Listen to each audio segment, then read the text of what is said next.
दोस्तों नमस्कार। दोस्तों देश में इस बार लोकसभा चुनावों का बिगुल फरवरी माह के अंत में या फिर मार्च में बज सकता है,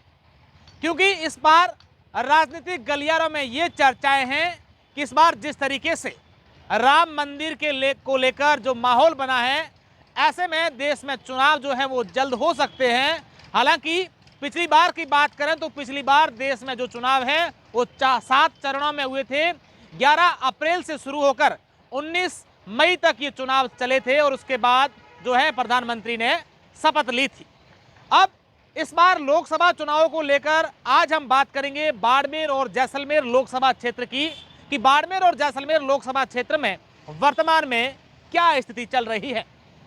अगर इस वक्त की बात करें तो इस बार कांग्रेस और बीजेपी से दोनों पार्टियों से कई दावेदार जो हैं लोकसभा चुनावों की तैयारी कर रहे हैं। हालांकि कुछ लोग अभी भी इस प्रकार खुले रूप में सामने नहीं आए हैं जो इस बार लोकसभा की तैयारी कर रहे हैं, लेकिन कईयों ने जो है अपना बिगुल इस चुनावी मैदान में बजा दिया है। अगर बात करें तो इस बार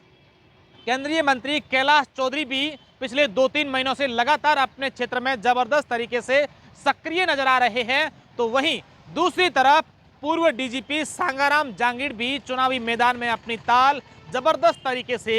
ठोक चुके हैं। वहीं अलग अलग पार्टियों के जो अलग अलग नेता हैं वो अलग अलग प्रकार के आयोजन भी और कई कार्यक्रमों का भी आयोजन करवा रहे हैं, और ये संदेश कहीं ना कहीं इस क्षेत्र के लोगों को और पार्टी के आला कमान को दे रहे हैं कि हम चुनावी मैदान में हैं। अब एक एक करके कुछ नेताओं का हम लोग आपको बताएंगे कि किस तरीके से उनकी जो है तैयारी चल रही है।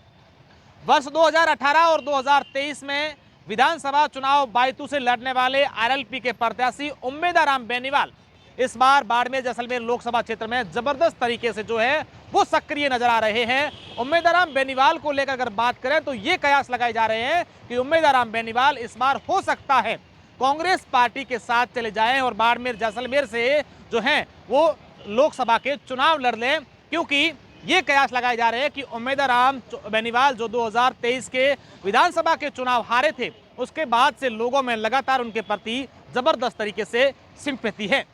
वहीं अगर बात करें तो कांग्रेस पार्टी से फतेह खान का भी नाम जो है वो भी सामने आ रहा है। हालांकि हरीश चौधरी को लेकर जो कयास लगाए जा रहे हैं कि हरीश चौधरी इस बार लोकसभा के चुनाव लड़ सकते हैं, लेकिन हरीश चौधरी की ओर से अभी तक ऐसा कोई मैसेज या इस प्रकार का कहीं कोई कार्यक्रम नहीं दिखा जिससे ये लगे कि हरीश चौधरी इस बार जो है 2019 में लोकसभा के चुनाव लड़ सकते हैं। वहीं इस प्रकार अगर कांग्रेस से एक एक की बात करें तो कर्नल सोनाराम चौधरी भी कहीं ना कहीं इस बार जो है 2023 के विधानसभा के चुनाव गुड़ामालानी से लड़े थे, वो भी चुनावी मैदान में हो सकते हैं। तो दूसरी तरफ राजनीतिक गलियारों में ये भी चर्चाएं हैं कि हेमाराम चौधरी या उनकी बेटी सुनीता चौधरी भी इस बार लोकसभा चुनाव में कांग्रेस पार्टी से दावेदारी कर सकती है और चुनावी मैदान में हो सकते हैं।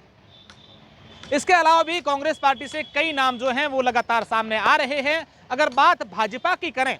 तो भाजपा से केंद्रीय मंत्री और वर्तमान के जो सांसद हैं कैलाश चौधरी वो लगातार अपने क्षेत्र में सक्रिय है ही हैं। इसके अलावा पूर्व डीजीपी सांगाराम जांगीड़ भी पिछले दिनों से लगातार एक्टिव हैं और कई यहाँ पर जो कार्यक्रम करके कहीं ना कहीं आम जन को ये संदेश दे रहे हैं कि हम लोग जो है इस बार मैं चुनावी मैदान में हूँ। और सांगाराम चौधरी ने बीते दिनों दिल्ली और जयपुर जाकर के भी बीजेपी पार्टी के कई बड़े पदाधिकारियों के साथ मुलाकात भी की है। वहीं पूर्व बाड़मेर जिला अध्यक्ष भाजपा के स्वरूप सिंह खारा और इस बार शिव से प्रत्याशी रहे स्वरूप सिंह खारा भी कहीं ना कहीं इस बार लोकसभा क्षेत्र में प्रत्याशी या दावेदारी अपनी कर सकते हैं, क्योंकि स्वरूप सिंह खारा को लेकर यह कहा जा रहा है कि स्वरूप सिंह खारा जो लगातार अलग अलग क्षेत्रों के दौरे कर रहे हैं, तो कहीं ना कहीं स्वरूप सिंह खारा को भी चुनावी मैदान में देखा जा सकता है। इसके अलावा किशोर सिंह कानोड का जो नाम है वो भी लगातार उभर कर सामने आ रहा है। भागीरथ चौधरी का नाम जो है वो भी सामने आ रहा है। इसके अलावा भी कई ऐसे नाम हैं जो इस बार चुनावी मैदान में हो सकते हैं। वहीं दूसरी तरफ बात करें तो इस बार निर्दलीय चुनाव जीते शिव से रविंद्र सिंह भाटी भी निर्दलीय रूप से चुनावी मैदान में लोकसभा में ताल ठोक सकते हैं। ये कयास लगाए जा रहे हैं, ऐसी बातें हैं कि इस बार बाड़मेर और जैसलमेर लोकसभा क्षेत्र में